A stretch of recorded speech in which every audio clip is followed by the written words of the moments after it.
सभी श्रोताओं को सुनीता भटनागर का प्यार भरा नमस्कार। ऑडियो स्टोरीज के हमारे चैनल कहानी जगत में आप सभी का स्वागत है। हिंदी कहानियों की श्रृंखला में आइए आज सुनते हैं मालती जोशी जी की कहानी सांस सांस पर पहरा बैठा। मिसेस प्रसाद बोल रही हैं? हाँ, आप कौन? मैं मिसेस सरन बोल रही हूँ। पहचाना? मैंने तो तुरंत ही पहचान लिया था, पर उस आवाज़ ने जैसे अंतस की सारी मिठास ही सोख ली थी। अत्यंत रूखे लहजे में मैंने कहा, माफ़ कीजिएगा, ठीक से याद नहीं आ रहा। मैं मिनी की मम्मी बोल रही हूँ। इस नाम के उल्लेख से तो रहा सहा सौजन्य भी समाप्त हो गया। मैंने पूछा, कहिए कैसे याद किया? आपका बेटा, मेरा मतलब डॉक्टर अजय से अपॉइंटमेंट लेना था। घर पर देख तो लेते हैं ना? एक बार बेटा और फिर देख तो लेते हैं ना। साफ जाहिर था महिला काफ़ी कंफ्यूज्ड लग रही थी। मैंने उसके असमंजस का लुत्फ उठाते हुए कहा, वैसे घर पर देखता तो नहीं है, पर आप आ जाइए, आपको देख लेगा। दरअसल मिनी आजकल यहाँ आई हुई है, उसे ही चेकअप करवाना था। अब पीछे लौटना नामुमकिन था। मैंने एहसान से जताते हुए कहा, आ जाइएगा, लेकिन पहले फ़ोन ज़रूर कर लें, अक्सर विजिट पर निकल जाता है। फ़ोन रखने के बाद मैं कितनी देर तक उसे घूरती हुई बैठी रही। वह प्रसंग याद आया जब पहली बार यह आवाज़ सुनी थी। उन दिनों ना तो यह बंगला था, ना ही हमारे घर में फ़ोन था। हम लोग शिवाजी नगर में सरकारी क्वार्टर में रहते थे। पड़ोस में शर्मा जी के यहाँ फ़ोन था, पर हमने जिसे भी नंबर दे रखा था जता दिया था कि केवल इमरजेंसी में ही फ़ोन करें और केवल मैसेज दें, बुलाने का झंझट ना रखें। इसीलिए उस दिन जब पड़ोस की नीतू ने आकर बताया कि आंटी आपका फ़ोन है, तो बहुत आश्चर्य हुआ। कोई मिसेस सरन बोल रही हैं, यह जानकर तो मैं और भी आश्चर्य में पड़ गई। इसी सोच में डूबी मैं उसके पीछे पीछे चल दी। मिसेस शर्मा अपनी बुनाई लेकर बरामदे में ही विराजमान थीं और उस घर की प्रथा के अनुसार फ़ोन भी मुझे वहीं लाकर थमा दिया गया था। हेलो, मैंने कांपती सी आवाज़ में कहा। हेलो, कौन? मिसेस प्रसाद बोल रही हैं? उधर से एक दबंग आवाज़ आई। मैं मिसेस सरन बोल रही हूँ। जी, मैंने पहचाना नहीं। मैं मृणालिनी की मम्मी बोल रही हूँ। मृणालिनी कौन? आपके बेटे के साथ पढ़ती है, आपके घर भी अक्सर आती रहती है शायद। कौन? मिनी? जी, उसका नाम मृणालिनी है। यह बात कुछ इस तरह ठोक बजाकर कही गई थी कि दोबारा मैं उसे मिनी कहने का साहस ना करूं। आप बता सकती हैं कि आपका बेटा आज कहाँ गया है? शायद भोजपुर जाने की बात थी। कौन कौन गया है? शायद पूरी क्लास गई है। मोटरसाइकिल ले गया है? यहाँ से तो मोटरसाइकिल पर ही गया है। शायद बस से जाने की बात थी, पर बस के लिए कहाँ इकट्ठा होना है ये मुझे नहीं मालूम। मेरी बात पूरी भी ना हो पाई थी कि वहाँ से फ़ोन रख दिया गया। मुझे बहुत बुरा लगा। अपनी बात ख़त्म करते ही मैं फ़ौरन फ़ोन रखने वाली थी, पर वे ही बाजी मार गई। हताश होकर मैं पलटी तो देखा अपनी बुनाई मुलतवी करके मिसेस शर्मा फ़ोन पर कान दिए बैठी हैं। उनकी आंखों में उत्सुकता फूटी पड़ रही थी। उनके सामने कुछ तो कह नहीं था। ये लड़कियां भी अजीब होती हैं। अरे तुम बाहर जा रही हो तो घर पर ठीक से बता कर तो जाओ, माँ बाप बेचारे परेशान होते। मिसेस शर्मा के सामने तो मैंने अभिनय कर लिया, पर घर पहुंचने पर वह अपमान मुझे फिर से सालने लगा। कानों में वही आवाज़ गूंजने लगी। लगा जैसे मुझे कटघरे में खड़ा करके वे क्रॉस एग्जामिन कर रही हों। मैं इस कदर जली भुनी बैठी थी कि अजय के लौटने पर उसे पानी भी नहीं पीने दिया और शुरू हो गई। वो तुम्हारी मिनी की मम्मी का फ़ोन आया था? क्या कह रही थी? दुनिया भर के सवाल पूछ रही थी। ये लोग कहाँ गए हैं, कैसे गए हैं, साथ में कौन कौन है। क्या मिनी घर पर कुछ भी बताकर नहीं जाती? अजीब बेवकूफ़ औरत है। अजय, मैंने डपटा, तुम किसी की माँ के बारे में बात कर रहे हो? सॉरी मम्मा, पर मेरे सामने मिनी ने उन्हें सारे डिटेल्स बतलाए थे। कह रही थी ये 5वीं बार सब कुछ पूछा जा रहा है। तो क्या तुम उसके साथ उसके घर गए थे? हाँ, उसने कहा था मुझे पिकअप कर लेना। वहीं से हम लोग गर्ल्स हॉस्टल गए थे। तभी तो उसका माथा ठनका होगा। उसने सोचा होगा कि दोनों अकेले ही कहीं निकल गए हैं, पर जो कुछ भी कहना सुनना था अपनी बेटी से कहते। मुझ पर रौब झड़ने की क्या ज़रूरत थी? अपनी बेटी पर तो बस चलता नहीं है, दूसरों पर धौंस जमाती हैं। इस औरत का दूसरा फ़ोन तो और भी अप्रीतिकर था। आज भी याद आती है तो अपमान से मेरा बदन जलने लगता है। उस समय तक मिनी मेरे घर में ही नहीं, मेरे मन में भी रच बस गई थी। उसके लिए कार्डिगन बुनते बुनते मैं बहुत महीन सपने बुनने लगी थी। अब मेरे घर में उसकी पसंद का खाना बनने लगा था। उसकी पसंद के अचार बनने लगे थे। एक दिन अजय ने शिकायत कर दी थी, मम्मा ये भुक्कड़ लड़की मेरा सारा टिफिन चट कर जाती है। तब से मैं अजय को बड़ा सा टिफिन देने लगी थी। उसमें आलू के, मेथी के, मूली के, गोभी के पराठे बदल बदल कर रख देती। तीज त्योहार पर उसके हिस्से की मिठाई भी रखती। बाजार जाती तो उसके नाप की चूड़ियाँ ले आती या बालों में बांधने के लिए नई नई चीज़ें ले आती। कभी उसके लिए रुमाल का सेट ले आती या कभी मीठी सुपारी के पैकेट्स। अपनी मनपसंद चीज़ें पाकर वह बच्चों की तरह किलकारी भरती और मेरी खुशी का पारावार न रहता। एक दो बार अजय ने कहा भी, मम्मा क्या तुम्हें नहीं लगता कि ये कुछ ज़्यादा ही हो रहा है? फालतू फिलॉसफी बघारने की ज़रूरत नहीं है, मैं उसे डपट देती। भगवान ने मुझे लड़की नहीं दी, वही शौक अब पूरा कर रही हूँ। बस इससे ज़्यादा और कम की क्या बात है इसमें। लेकिन इस बार ज़रा अति ही हो गई थी। भतीजे की शादी में मैं हैदराबाद जा रही थी तो मिनी ने हैदराबादी मोतियों की फरमाइश कर दी थी। मैं तो निहाल हो गई। अपने गुप्त खजाने से मैंने पैसे निकाल लिए और श्रीमान जी से छुपकर एक प्यारा सा सेट खरीद लिया। घर लौटते ही मैंने अजय को अपनी सौगात दिखाई। उसने निर्लिप्त भाव से देखा और रख दिया। वैसे भी लड़कों को इन चीज़ों में कोई दिलचस्पी नहीं होती, पर मेरा उत्साह तो फूटा पड़ रहा था। मैंने कहा, मिनी के लिए है क्या? वह बुरी तरह चौंका। और क्या, तुम क्या समझे थे? ये झुमके मैं पहनूंगी? मम्मा, उसने गंभीर होकर कहा, उसके लिए इतने पैसे फूंकने की कोई ज़रूरत नहीं थी। इतने पैसे कहाँ फूके हैं? कोई बहुत महंगा थोड़ी ही है। तब तो और भी, तुम समझती नहीं हो मम्मा। वे लोग बहुत बड़े लोग हैं। तुम्हारी ये पसीने की कमाई वहाँ 2 कौड़ी की होकर रह जाएगी, इधर उधर फिरती फिरेगी। वह मजाक में कुछ कह देती है और तुम उसे पकड़ कर बैठ जाती हो। खाने पीने तक तो ठीक है, but this is too much. मैंने कोई प्रतिवाद नहीं किया। चुपचाप वह सेट उठाकर रख दिया और अवसर की प्रतीक्षा करती रही। मुझे ज़्यादा दिन रुकना नहीं पड़ा। एक दिन आकर मिनी ने मेरे पाँव छुए। आंटी, आज मेरा बर्थडे है, आशीर्वाद दीजिए। मैंने तुरंत वह सेट लाकर उसके हाथों में थमा दिया। उसने डिब्बा खोलकर देखा तो उसकी आंखें हर्ष और विस्मय से भर उठीं। Oh aunty, you are so sweet, उसने कहा और फौरन मेरी ड्रेसिंग टेबल के सामने बैठकर पहनने लगी। 3 ही चीज़ें थीं, हार, कंगन, झुमके, पर पहनते ही जैसे उसका रूप और भी निखर आया। वह मुग्ध होकर अपना ही प्रतिबिंब निहारती रही। वह कमनीय रूप रात भर मेरी आंखों में तैरता रहा, मेरे सपनों को आनंद से सराबोर करता रहा। इतने दिनों तक पति से यह बात मैंने छुपा रखी थी, पर खुशी के आवेग में उन्हें भी सब कुछ सुना दिया। रात तो इन्होंने मुझसे कुछ नहीं कहा, पर सुबह नाश्ते के समय बोले, जया, बुरा न मानो तो एक बात कहूँ? कहिए। दरअसल तुम बहुत ज़्यादा भावुक हो, इसीलिए बहुत ऊंचा उड़ने लगती हो। मुझे डर लगता है किसी दिन अपनों के द्वारा ही चली जाओगी। किस बारे में कह रहे हैं? यही बच्चों के बारे में। देखो, अब वह पहले वाला ज़माना तो रहा नहीं।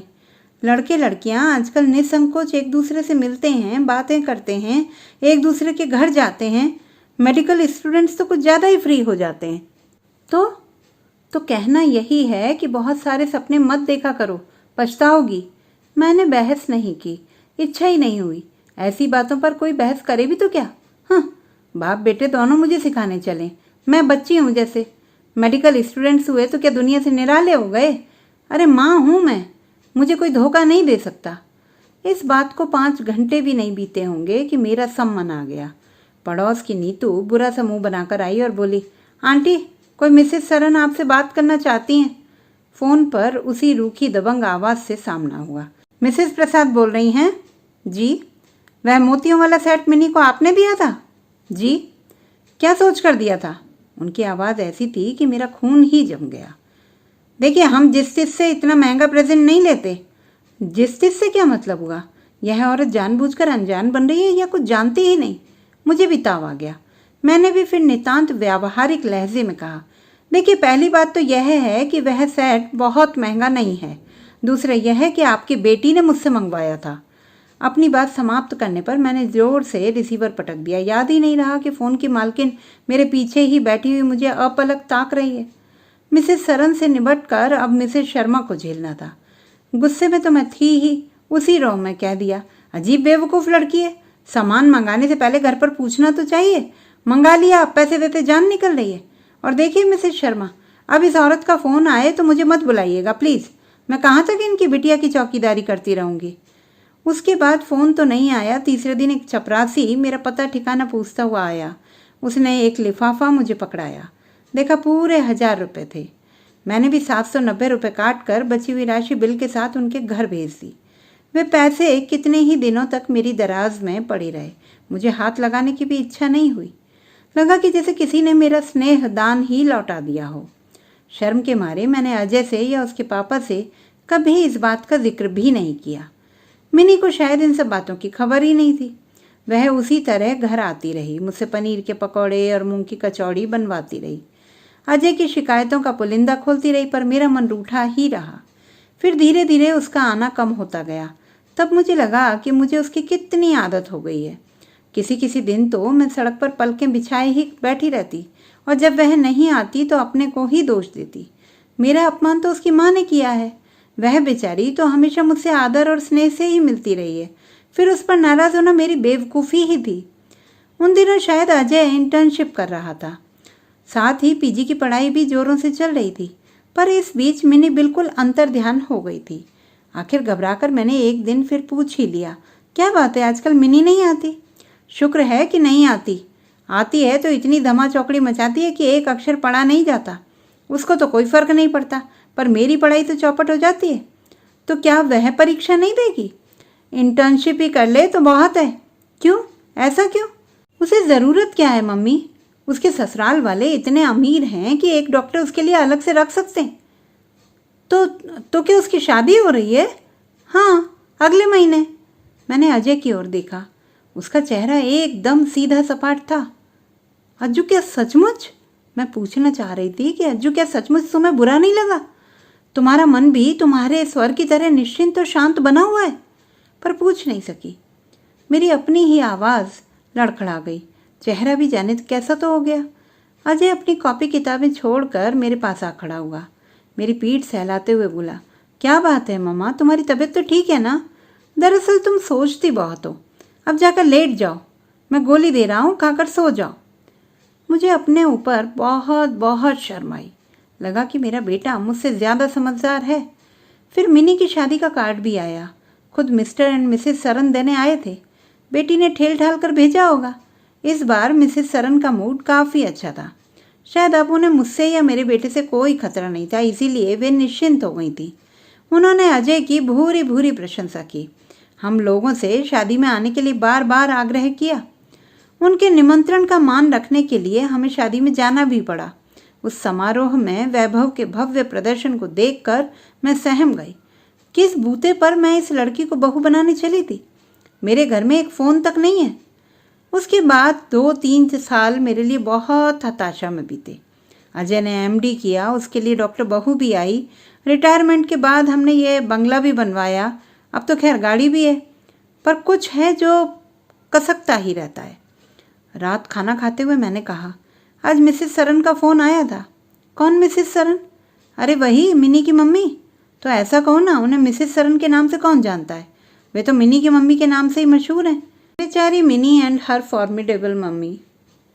अजय कितने सहज भाव से यह सब कह गया था। मैंने कनखियों से चारू की ओर देखा। वह बड़े मनोयोग से कार्तिक को खाना खिला रही थी। क्या यह मिनी के बारे में जानती है?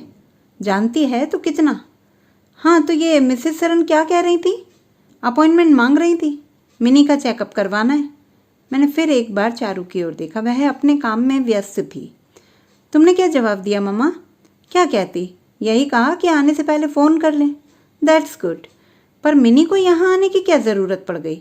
लोग तो यहाँ से बम्बई जाते हैं। विश्वास भी तो कोई चीज़ होती है। मैंने आंखें गड़ाकर चारू के चेहरे की ओर देखा, पर कहीं कोई सिलवट नज़र नहीं आई। शायद उसने सहज भाव से ही यह कह दिया होगा। अजय को तो उसकी बात पर हंसी ही आ गई थी। बोला, तुम विश्वास की बात करती हो? वह बेवकूफ़ मुझे डॉक्टर भी मान ले तो बहुत है।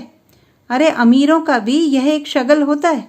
अपनी तबीयत का रोना लेकर डॉक्टरों के यहाँ दौड़ते रहते हैं। पैसे खर्च करने को कुछ तो बहाना मिले। जैसा कि तय हुआ था, एक दिन दोपहर 4 बजे दोनों माँ बेटी पधारी। मिनी को मैं लगभग 10 साल बाद देख रही थी। सुख और वैभव जैसे उसके शरीर से फूटा पड़ रहा था। अजय तो छूटते ही बोला, वाह, घर कैसा भरा भरा लग रहा है। पता चल रहा है कि कोई खाते पीते घर की महिला पधारी है। अजय, मैंने डपटा था। अच्छा हुआ जो मिसेस सरन उसके व्यंग्य को समझ नहीं पाई। शायद वे उस मन स्थिति में थी भी नहीं। बिसूरते हुए बोली। खाते पीते घर के होने से क्या फ़र्क पड़ता है बेटा, कोई खाए पिए तब तो। इसे ना तो भूख लगती है ना नींद आती है, थोड़ी देर को सोती है तो अजीब अजीब सपने आते हैं। इतनी सी उम्र में बीपी की प्रॉब्लम हो गई है।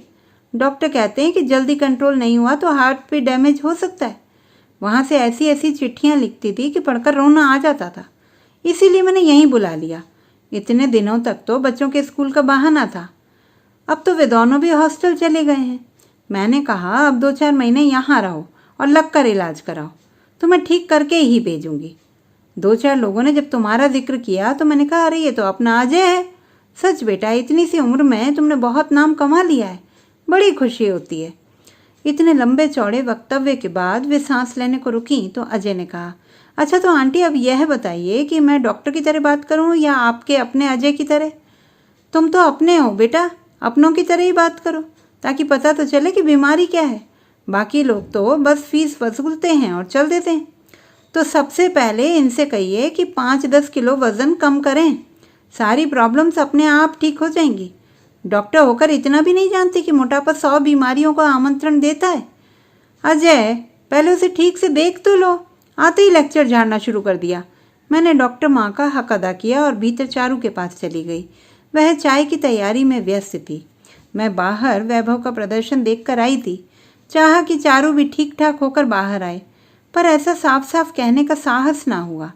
इसीलिए बात को घुमा फिराकर यूं रखा, जरा बाहर देखो तो कैसे बन संवर कर आई हैं, जैसे डॉक्टर के यहाँ नहीं किसी रिसेप्शन में आई हों। चारू ट्रे में प्लेट चम्मच जमा रही थी। अपना काम जारी रखते हुए बोली, मम्मी जी वे लोग बड़े लोग हैं, 5-10 तोला सोना तो वे लोग वैसे ही डाले रहते हैं, फिर भी वे अपनी माँ के साथ आई हैं।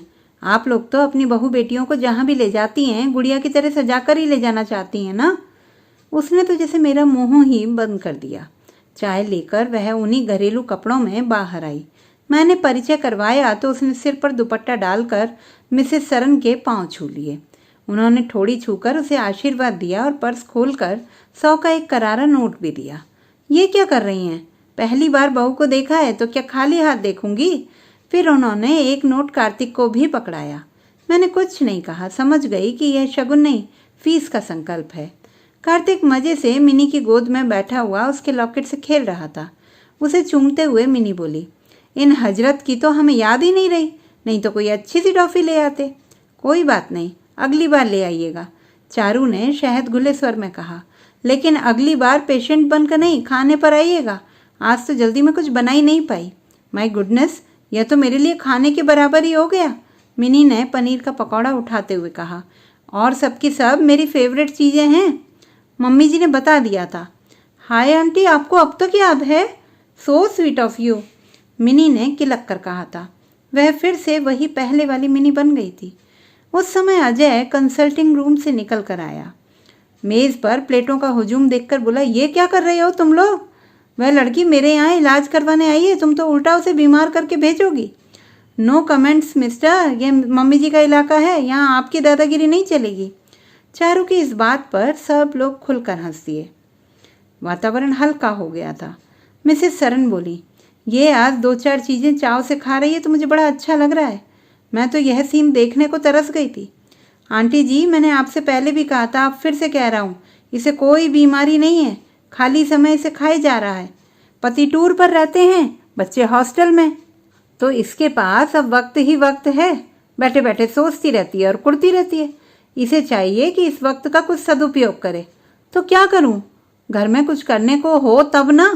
दर्जन भर नौकर चाकर हैं, उनके लिए ही काम नहीं निकलता तो हमें कौन करने देगा? तुम्हारी तो जॉइंट फैमिली है ना, दूसरी औरतें क्या करती हैं? मेरी सास तो दिन रात ठाकुर जी की सेवा में लगी रहती हैं। बड़ी जिठानी दिन भर घर में ताश खेलती हैं, रात को क्लब में खेलने जाती हैं। छोटी वाली हफ्ते में 3 दिन पार्लर जाती है, 3 दिन अलग अलग लेडीज़ क्लबों में हाउसी खेलती है। मुझे इनमें से एक भी काम अच्छा नहीं लगता, सब करके देख लिया, किसी में मेरा मन नहीं लगता। तुम्हें यह सब करने की ज़रूरत भी क्या है? तुम्हारे पास तो अच्छी खासी MBBS की डिग्री है, खाली समय में प्रैक्टिस क्यों नहीं शुरू कर देती? मना करते हैं, कहते हैं ज़रूरत क्या है? पैसे की ज़रूरत नहीं है, पर और भी तो ज़रूरतें होती हैं। तुम चाहो तो किसी झोंपड़पट्टी में जाकर मुफ्त इलाज कर सकती हो, दवाइयाँ बांट सकती हो, स्वार्थ परमार्थ दोनों सिद्ध होगा। अरे वे लोग बहुत दकियानुसी हैं, झोंपड़पट्टी में नहीं जाने देंगे, मिसेस सरन बोली। घर में गैरेज तो होगा, 3 हैं, तो जो दिन में खाली रहता हो उसमें क्लिनिक खोल लो। अजय, हम लोग फ्लैट में रहते हैं और सोसाइटी वाले हर किसी को अहाते में नहीं आने देंगे। क्लिनिक में तो 10 तरह के लोग आएंगे तो दूसरे मेंबर्स ऑब्जेक्शन उठाएंगे। दरअसल आजकल बम्बई में बंगलों में रहना बहुत अनसेफ हो गया है, इसीलिए सब बड़े लोग फ्लैट्स में ही रहते हैं। मिनी का फ्लैट कहने भर का फ्लैट है, पूरा महल है महल। मिसेस सरन ने फौरन स्पष्टीकरण दे डाला। उन्हें डर लगा कि कहीं हम मिनी की हैसियत कम ना आंक बैठें। तो तुम पति के साथ टूर पर जाया करो, बिजनेस में हाथ बटाया करो। यह तो बिल्कुल भी संभव नहीं। कहते हैं जितने चाहे पैसे लो और चुपचाप घर में बैठो, बिजनेस में टांग मत अड़ाओ। उनकी भाभीियों की तरह मैं पैसा फेंकती रहूं तो उन्हें कोई मलाल नहीं है, पर काम करने के नाम से उन्हें चिढ़ होती है। उनसे कहो कि पढ़ी लिखी और अनपढ़ महिलाओं में कुछ तो फर्क होगा। नहीं अजय, वे सब पढ़ी लिखी हैं। मेरी बड़ी जेठानी LLB है, छोटी तो MSc PhD है, मेरी सास तक उस जमाने की BA हैं। पढ़ लिख कर वे लोग इतना निष्क्रिय जीवन जी रही हैं तो यह उनका अपना मसला है। It is their life. अपनी पढ़ाई लिखाई बर्बाद करने का उन्हें पूरा अधिकार है, पर तुम अपनी डिग्री में जंग लगने दो तो ये जुर्म होगा। It is a social crime. मतलब इस देश में डॉक्टरों का वैसे ही अकाल है, ऐसे में एक डॉक्टर अगर घर में बैठ जाए तो यह अन्याय होगा ना। एक विद्यार्थी को डॉक्टर बनाने में शासन का कितना खर्च आता है जानती हो, और तुम जैसे लोग उस खर्च को मिट्टी कर देते हैं। एक तो तुमने एक होनहार छात्र की सीट छीन ली, फिर उसका उपयोग भी नहीं किया। यह तो दोहरा अन्याय है। तुम BA MA करके घर बैठ जाती तो कोई बात नहीं थी, पर MBBS करके घर बैठना यह तो अक्षम्य अपराध है। मैंने सिर झुकाए सुनती रही। उसकी माँ से बेटी की यह दशा देखी नहीं गई। बोली, पहले इसकी तबीयत तो ठीक हो ले, फिर सोचेंगे। उसकी तबीयत को कुछ नहीं हुआ है आंटी जी, यह सिर्फ फ्रस्ट्रेशन है। कुछ न कर पाने की विवशता ने उसे बीमार कर दिया है। ऐसा ना होता तो यह भी मज़े में ताश खेलकर जिंदगी गुजार सकती थी। तो अब मैं क्या करूं? मिनी की आवाज़ ऐसी थी जैसे किसी गहरे कुएं से आ रही हो। करना क्या है? अपने घर वालों से कहो कि मुझे काम चाहिए, आई नीड वर्क। आपको पैसों की ज़रूरत ना सही, पर मुझे काम की ज़रूरत है, नहीं तो मैं पागल हो जाऊंगी। मिनी ने फिर सिर झुका लिया। मैं जानती थी अपने घर वालों से वह कभी कुछ नहीं कह पाएगी। वह इसी तरह मन में कुड़ती रहेगी, घुलती रहेगी। अगर कुछ कहने की हिम्मत होती तो क्या अपने माँ बाप से नहीं कहती कि मेरी शादी रोक दीजिए, मेरा मन कहीं और है। जो जीवन के निर्णायक क्षणों में मुंह नहीं खोल सकी, अब क्या खोलेगी? मम्मी जी, मैं चलूं? देर हो रही है। हम सब ने चौंक कर सिर उठाया। चारू क्लिनिक जाने के लिए तैयार खड़ी थी। वह हमारे बीच से कब उठकर चली गई हमें पता ही नहीं चला। अभी आधा घंटे पहले एक घरेलू सी लड़की हमारे बीच में बैठी चाय का सामान समेट रही थी। अब हमारे सामने खड़ी थी एक चुस्त दुरुस्त डॉक्टर, कलफ लगी साड़ी, गर्दन पर झूलता बड़ा सा जूड़ा, हाथ में स्टेथोस्कोप। दीदी, वह मिनी के पास आकर बोली, हो सके तो हमें अपनी थोड़ी सी फुर्सत उधार दे दीजिए। देखिए ना कैसी भागम दौड़ मची रहती है, 2 घड़ी आपके पास बैठ भी ना पाई। मिनी निर्निमेष उसे देख रही थी। सचमुच चारू का चेहरा आत्मविश्वास के तेज से चमक रहा था।